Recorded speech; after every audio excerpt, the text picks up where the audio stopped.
Chris, how do you think consumer feedback, consumer reviews can influence consumer behavior and decision making? You know, are we moving into an age where this level of transparency is just a given and it's needed? What's your view on that? So this is a really interesting one, and again, I mentioned I could be here for 10 to 12 days earlier. I could probably be here for 10 to 12 days specifically for this question, but I would say that there was a really interesting piece of research that was done by Google fairly recently, probably in the last 2 or 3 months, and I spoke about this in an HBC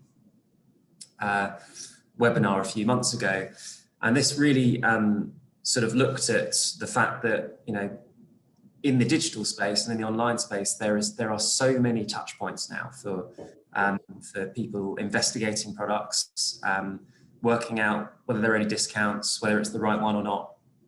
And one of the really critical things to be able to distinguish yourself from what Google terms the messy middle, which is that kind of period of, do I buy it, don't I buy it, how does it compare, is what they call social bias.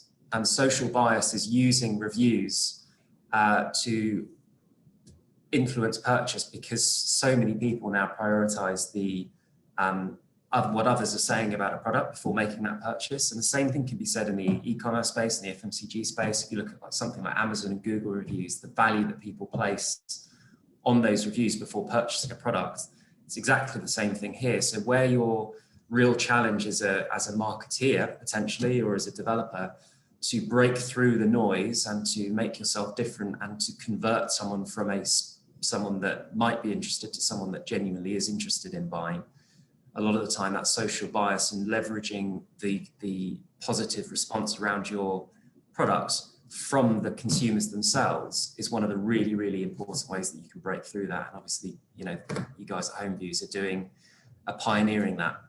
So that's what I think needs to happen. Thank you, Chris. Well, I obviously agree with everything you just said, but I would also add to that. I think that, you know, it's not just about getting 5-star reviews. The act of asking your residents to write reviews, promoting transparency, there's a huge pressure from government level and the consumer just to promote transparency and learn from feedback that maybe isn't always 100% positive. We always say a poor review responded to quickly and really well is worth 5 5-star reviews, and I think, you know, we truly believe in that.